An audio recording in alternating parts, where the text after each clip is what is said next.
تو آمدنی کا ذریعہ بھی نہیں رہا ہوگا۔ ڈاکٹر کا انداز بتا رہا تھا کہ اس کی بیوہ بہن بس بچوں کے ساتھ یہاں رہتی تھی۔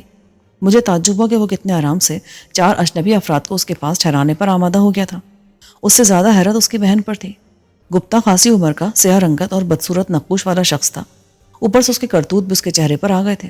اس کی بہن اگر اس پر گئی تھی تو اس لحاظ سے اسے کوئی خطرہ نہیں تھا، مگر آبرو کے علاوہ جان اور مال کا خطرہ بھی تو ہوتا ہے۔ ڈاکٹر کو 10 منٹ بعد اندر سے برآمد ہوا۔ آؤ میرے ساتھ۔ وہ ہمیں کاٹیج کے برآمدے کے ساتھ والے کمرے میں لایا۔ اس کا دروازہ باہر کھلتا تھا اور ایک دروازہ اندر بھی کھلتا تھا۔ فرش پر دبیز قالین تھے اور دیواروں کے ساتھ گاؤ تکیے اور سلیقے سے طے کیے ہوئے 4 کمبل رکھے تھے۔ کمرہ کارنر کا تھا اور دونوں طرف کھڑکیاں تھیں جن پر اچھے دبیز پردے تھے۔ کمرہ بظاہر اچھا تھا لیکن یہاں کوئی تیسرا دروازہ نہیں تھا۔ ڈاکٹر نے دوسرے دروازے کے بارے میں پہلے ہی بتا دیا تھا کہ یہ گھر میں کھلتا ہے اور اندر سے بند تھا، گویا ہم باقی گھر سے الگ تھے۔ یہ ایک لحاظ سے اچھا تھا، مگر ایک مسئلہ تھا، یہاں کوئی باتھ روم نہیں تھا۔ میں نے ڈاکٹر سے کہا، ڈاکٹر یہاں کوئی باتھ روم نہیں ہے کیا؟ اس نے کہا، اس کا بھی انتظام ہے، آؤ میرے ساتھ۔ وہ مجھے کاٹیج کے عقبی حصے میں لے گیا۔ یہاں الگ سے ایک چھوٹا واش روم تھا جس میں حوائج ضروریہ کے علاوہ غیر ضروریہ سے فارغ ہونے کے بھی انتظامات تھے۔ ڈاکٹر نے مجھے تسلی کرا کے 1 دن کا کرایہ پیشگی لیا۔ میں نے بہتر سمجھا کہ صبح کے ناشتے کا بھی ابھی سے کہہ دوں۔ میں نے 500 مزید دیا اور اسے آرڈر نوٹ کرا دیا۔ ناشتے میں ابلے اور تلے ہوئے انڈے، پراٹھے، ڈبل روٹی، چائے اور کافی درکار تھی۔ ڈاکٹر رقم لے کر اندر چلا گیا۔ اس کی بہن ابھی تک سامنے نہیں آئی تھی۔ ہم ڈاکٹر کے توسط سے آئے تھے اور وہی سب کچھ دیکھ رہا تھا۔ 2 منٹ بعد اس نے واپس آ کر مجھ سے کہا، تم لوگ اس کمرے تک رہے گا اور باہر بھی صرف واش روم کے لیے جائے گا، واک بھی نہیں کرے گا اور نہ اس کے لیے باہر جائے گا۔ ہم بلا ضرورت کمرے سے نہیں نکلیں گے، لیکن یہ گاڑی کھڑی کرنی ہے۔ میں نہیں چاہتا کہ یہ بلا وجہ لوگوں کی نظروں میں ہے اور وہ سوچیں کہ یہاں کچھ لوگ ٹھہرے ہیں۔ تم گاڑی ادھر مکان کے کونے میں سڑک پر کھڑا کر دو، لوگ سمجھے گا کسی اور کا گاڑی ہے۔ سیتا کی گاڑی اندر کھڑی ہے۔ تمہاری سسٹر کا نام سیتا ہے؟ ہاں، سیتا دیوی۔ ڈاکٹر رخصت ہو گیا تو میں نے آئیکن سے گاڑی کاٹیج کے کونے پر اس طرح کھڑی کروائی کہ بظاہر اس کا تعلق کاٹیج سے نہ لگے۔ اس وقت رات کے 10 بج رہے تھے۔ آئیکن اور راج صبح 9 بجے تک انجیکشن کے زیر اثر رہتے، لیکن میں نے فیصلہ کیا کہ اس سے پہلے انہیں دوسرا انجیکشن دے دوں گا۔ ابھی تک راج کی تلاش کا دائرہ یہاں تک دراز نہیں ہوا تھا، اگر ہوا تھا تو فی الحال اس قصبے تک نہیں آیا تھا۔ مجھے امید تھی کہ یہ رات ہم سکون سے گزار سکیں گے۔ بیتو کو آرام کی اشد ضرورت تھی۔ ابھی تو اسے پین کلر کا انجیکشن لگا ہوا تھا۔ اس کا سر تھا، اس لیے وہ لیٹ کر آرام سے سو گیا۔ اس کے لیے خوراک سے زیادہ آرام ضروری تھا۔ میں نے راج اور آئیکن کو سونے کا حکم دیا۔ انہوں نے سعادت مندی سے تعمیل کی۔ میں نے بیتو کو کمبل اڑا دیا۔ آپریشن کے بعد اسے گرم شرٹ پہنا دی لیکن جیکٹ نہیں پہنی تھی۔ آئیکن نے جیکٹ پہن رکھی تھی، اس لیے اس نے صرف ٹانگوں تک کمبل لیا۔ البتہ راج کمبل میں گھس کر اچھی طرح لیٹ گیا۔ ان کے لیٹنے کے بعد میں نے اسلحے والا بیگ اپنے اور بیتو کے درمیان رکھا۔ ان کو کمرے کے کونے میں جگہ دی۔ میں اور بیتو دروازے کے پاس تھے، بلکہ میں نے اپنا ڈیرا بالکل دروازے کے سامنے جمایا تھا۔ یہ اندر کی طرف کھلنے والا سنگل ڈور تھا اور جب تک میرا تکیہ نہ ہٹایا جاتا دروازہ نہیں کھل سکتا تھا، مگر میرا سونے کا ارادہ نہیں تھا۔ میں نے لیپ ٹاپ نکالا اور سب سے پہلے لیپ ٹاپ اور موبائل کو چارجنگ سے لگایا۔ یہاں کمرے میں ایک طرف دیوار پر ملٹی ساکٹ لگا تھا جس میں ہر طرح کا پلگ لگ سکتا تھا۔ چارج پر لگا کر میں نے لیپ ٹاپ سے انٹرنیٹ USB ڈیوائس لگائی۔ کنیکشن آن ہوتے اسکائپ پر آ گیا۔ میں نے عبداللہ کا نمبر ملایا مگر وہ بند جا رہا تھا۔ پھر میں وسیم کا نمبر ملانے لگا کہ مجھے خیال آیا اور میں نے سفیر کا نمبر ملایا۔ اسکائپ سے میں نے ابھی تک سفیر کو کال نہیں کی تھی۔ عبداللہ اور وسیم کے نمبر ممکنہ طور پر بڑے کنور اور اس کے توسط سے بھارتی حکام کے علم میں آ چکے تھے، اس لیے ان پر کال کرنا خطرے سے خالی نہیں تھا۔ میں نے بلوٹوتھ ہینڈ فری لگا لیا تھا۔ سفیر نے کال ریسیو کی اور آہستہ سے بولا، یہ تو ہے؟ نہیں، میرا بھوت ہے۔ ہم سب بھی مر چکے انتظار کر کر کے۔ کہاں مر گیا تھا تو؟ بس یار، سمجھ لے کہ کام نہیں ہوا۔ وہ ایک لمحے کو چپ ہوا۔ وہ کہاں ہے؟ بھیا کے پاس پہنچ گئی۔ ہم زمینی راستے پر انتظار کر رہے تھے اور بھیا نے باہر بلوا لیا۔ یہ تو بہت برا ہوا۔ اس کا ہوتا سوتا تو پاگل ہو رہا ہے۔ اسے قابو میں رکھو، یہاں حالات ٹھیک نہیں ہیں۔ مننے کے شانے پر چوٹ آئی ہے، اس کی مرہم پٹی کرا کر ایک جگہ آرام کر رہا ہوں۔ کیا ہوا اسے؟ وہ ٹھیک تو ہے نا؟ ہاں، ڈاکٹر نے آپریٹ کر کے مرہم پٹی کر دی ہے، ابھی سو رہا ہے۔ ہوا کیا تھا؟ ہم نے گاڑی روکی جو بھیا کے محل کی طرف جا رہی تھی، یہ سوچ کر کے اس میں بہنا ہوگی، مگر اس میں سے دوسرا بھیا نکل آیا۔ اسے بڑے بھیا نے وہاں سے منگوا لیا تھا جہاں میں نے اسے محفوظ کیا تھا۔ اسے روکا تو ساتھی جھگڑنے لگے، ان کو تو سلا دیا مگر مننے کے شانے پر بھی چوٹ آئی۔ ڈاکٹر کا کہنا ہے 3 دن لگ سکتے ہیں ٹھیک ہونے میں۔ تب تک تو کیا کرے گا؟ آرام، اور تم لوگ اب بڑے بھیا سے گفت و شنید کرو۔ اگر مجھ سے بات کرنا چاہے تو مجھے بتا دینا، میں رابطہ کر لوں گا، مگر اسے یہی بتانا کہ میں فی الحال صحت بحال کر رہا ہوں۔ تو ایک بات بھول رہا ہے، پرندہ گرنے میں تیرا نام بھی آیا ہوگا۔ میں سنکاری کو بھول گیا تھا، وہ راہ والوں کے پاس تھا۔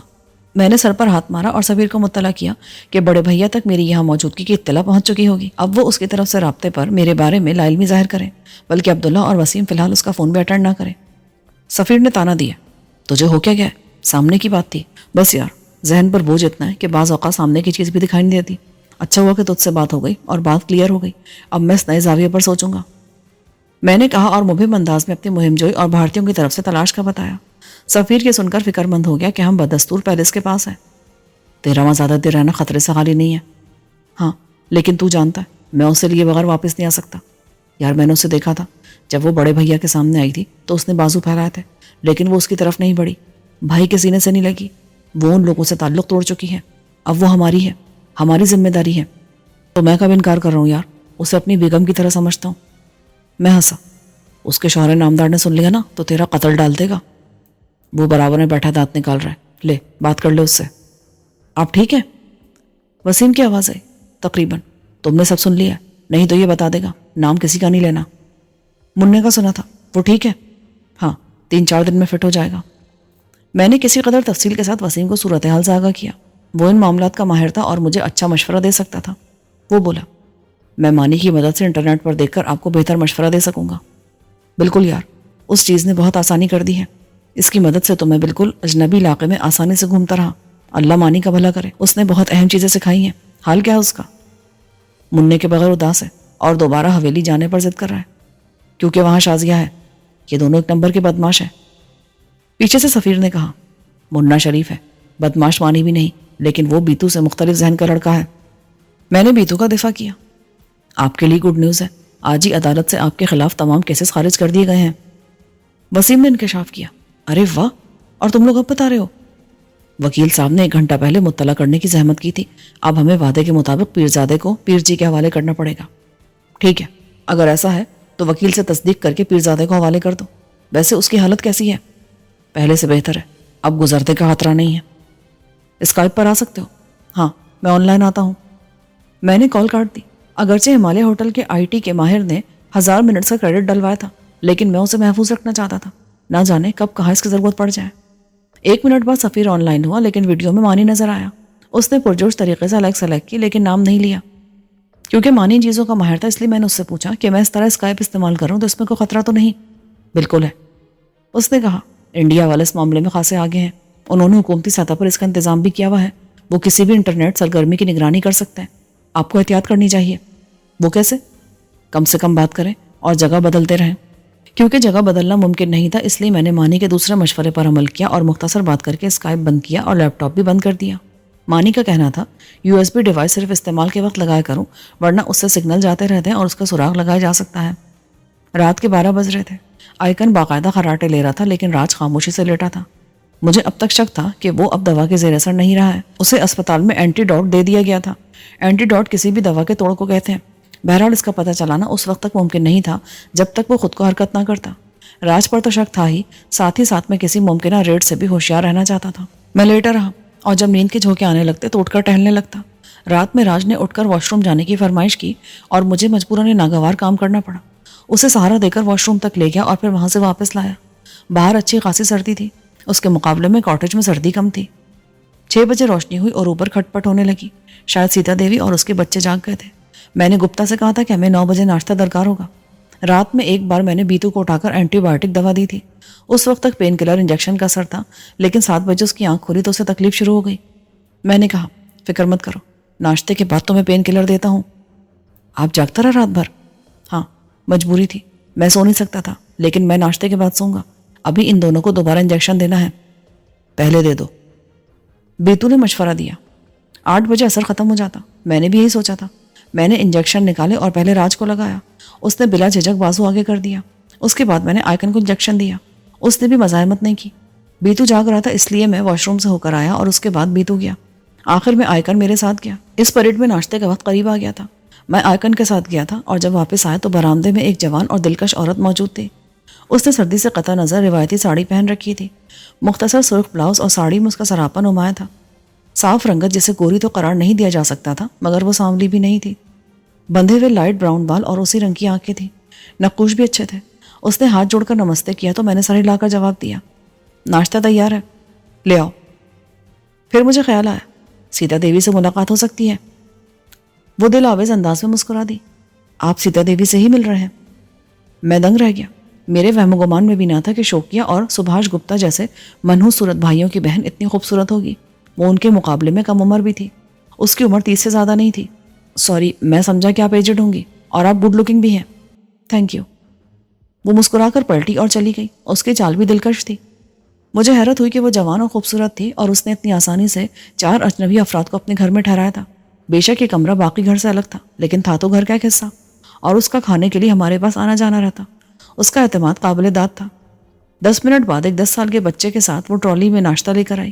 لڑکا صورت سے اس کا بیٹا ہی لگ رہا تھا. اس نے سلیقے سے قالین پر دسترخوان بچھایا اور ٹرالی میں سے ناشتے کا سامان اٹھا کر سجانے لگا. پراٹھے کپڑے میں لپٹے اور گرم تھے. انڈوں کا خاکینہ اور ابلے ہوئے انڈے الگ تھے. نمک اور کالی مرچ ساتھ تھی. ڈبل روٹی، مکھن اور ایک کٹوری میں شہد بھی تھا. یہ اچھا اور بھرپور ناشتہ تھا. چائے خاص کیتلی میں تھی جس میں یہ دیر تک گرم رہتی. سب سے اچھی بات ہے کہ دودھ اور شکر الگ سے تھے. برتن بہت اچھے تھے. پانی کا جگ اور گلاس الگ سے تھے. ناشتے کے بعد سیتا دیوی نے کہا، آپ ناشتہ کر لیں، میرا بیٹا پروین برتن لے جائے گا. ٹھیک ہے، آپ آدھے گھنٹے بعد اس کو بھیج دیجیے گا. ان کے جاتے سب ناشتے پر ٹوٹ پڑے. رات کا کھایا پیا رات میں ہضم ہو گیا تھا. انفٹ بیتو اور آج بھی پورا ساتھ دے رہے تھے. آدھے گھنٹے پہ دسترخوان کی ہر چیز ہمارے پیٹوں میں منتقل ہو گئی تھی. اس میں 10 پراٹھے بھی شامل تھے. اپنی اپنی پسند کی چائے پی کر سب خود کو آسودہ حال محسوس کرنے لگے. میں نے بچ جانے والے دودھ کے ساتھ بیتو کو دوا کھانے پر مجبور کیا. آدھے گھنٹے بعد پروین آ کر برتن لے جانے لگا تو میں نے اس سے کہا، بیٹا اپنی ماتا جی سے کہو کہ میں ان سے کچھ بات کرنا چاہتا ہوں. وہ برتن سمیٹ کر لے گیا تو میں بھی باہر برآمدے میں نکل آیا. سیتا کچھ دیر کے بعد اندر سے برآمد ہوئی. وہ غالباً کام کرتی ہوئی آئی تھی کیونکہ اس نے ساڑی کا پلو اڑس رکھا تھا. اتنے اچھے ناشتے کا شکریہ. اب ہم رات کو کھانا کھائیں گے. دوپہر میں نہیں کھائیں گے؟ نہیں، میں آپ کو زیادہ مشکل میں نہیں ڈالنا چاہتا. مشکل تو نہیں ہوگی، اس نے کسی قدر مایوسی سے کہا. شاید اس لیے کہ اب 3 کے بجائے 2 وقت کھانے کی رقم ملے گی. وہ یقیناً اس سے بھی اچھا خاصا بچا رہی ہوگی. مجھے بتا دے کیا کھانا ہے، میں بنا لوں گی. گوشت والی ڈش بھی بنا سکتی ہوں.